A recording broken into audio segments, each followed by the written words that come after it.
Hello, everybody. Welcome to Rico and Nico's Driving Diaries, Episode 2. Today we're going to cover Part 1 of 2 from our journey through Texas.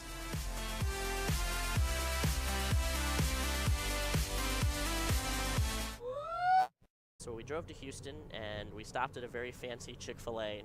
Nico actually said he had a surprise for us.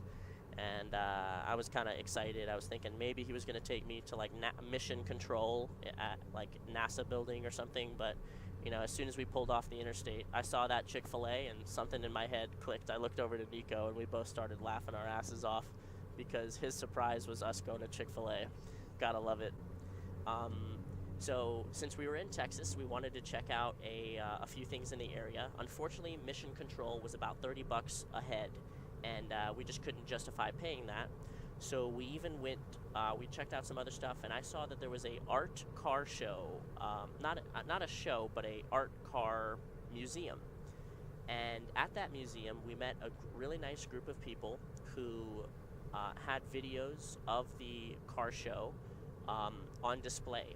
And we were watching the videos of this yearly festival that they do in Austin, Texas. Or I'm sorry, Houston, Texas.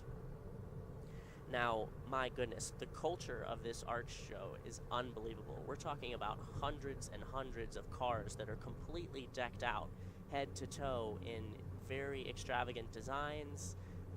Pretty much anything you can think of, you name it. And one of the best stories is that some of these people drive these cars year long, and they use them as their daily drivers too.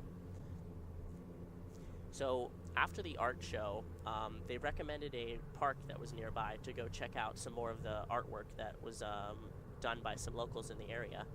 And how could we not pass it up? It was only a few miles away. So, and there was plenty of daylight left in the day. So Nico drove us over to the park. And when we got to that park, we were surprised at all the really cool creations, the really cool designs. And there was also a group of people there who were barbecuing, and one of the gentlemen of the group came up to me and asked if this was my first time at the park, and I said yeah, and I told him that we were in the middle of a backpacking trip. This was one of our first stops here, and you know, he introduced us to the rest of their group, and we hit it off, and a lot of their group members were also avid backpackers and hikers themselves, so we bounced stories and ideas of where to go off of each other. We enjoyed a burger and a bratwurst from them. Really, really nice people. And they sent us off with a prayer. And it was really just a humbling and beautiful moment to have and to share with these strangers. And just a sign of what's to come. As long as Nico and I keep up our friendly nature and attitude, I believe that we will meet lots of great people along this trail, trip, journey, voyage, adventure, and I look forward to meeting with the locals and discussing their favorite aspects of where they live. So the day now is May 18th, and we drove into Austin, Texas, where we looked at the Capitol building, and we also went to Zilker Park, where Nico and I played Frisbee. We climbed around some of the rocks. Interestingly enough, one of those rocks had some dog shit on it, so when we were climbing it, Nico actually got some poop on his hands. And while we were playing Frisbee,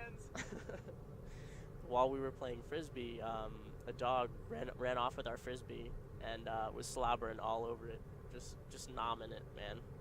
So we had to wipe it off in the grass, but you know, no damage to our Frisbee. Poor guy. So then we went to Jacob's Well, and just a really cool spring kind of aquifer where there were lots of people jumping into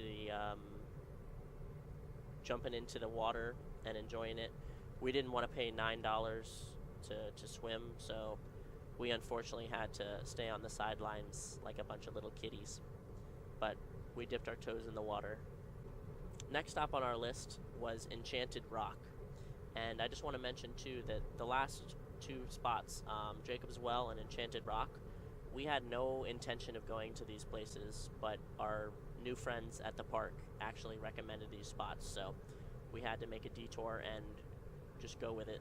And man, did it pay off, because Enchanted Rock was just spectacular.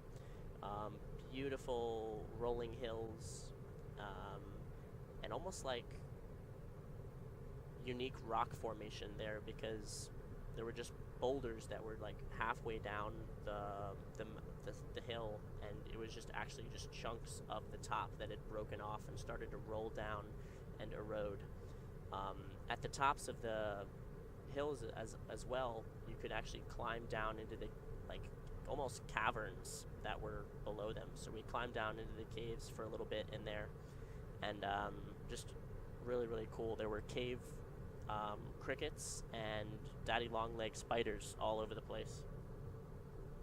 When we got back up on top of these canyon cliffs here, there were also quite a bit of plant life. There was lots of cactuses, there were really cool flowers and grasses that were able to grow in the cracks of the rocks where just a little bit of soil were. And there was even a really cool big squirrel at the top of it.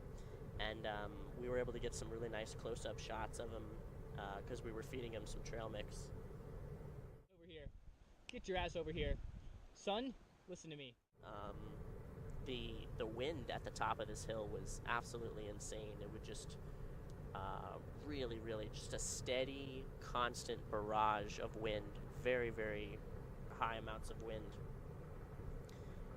We played around at the top for a while, pretended that we were in an African safari, and at the end of it, we were going to go to the campsite that's at that park and just take advantage of their free showers, but of course we forgot to do that. So day 4 now, still no shower in sight. And then that night we also slept on the side of the road of Dinosaur Ranch Road. There was just, a decent enough side wall or side median of grass, and we just pulled over and set up tent over there. That's all for part 1, folks. Thank you so much for watching. Stay tuned next week where we will upload part 2, which will encompass Big Bend and Guadalupe National Park.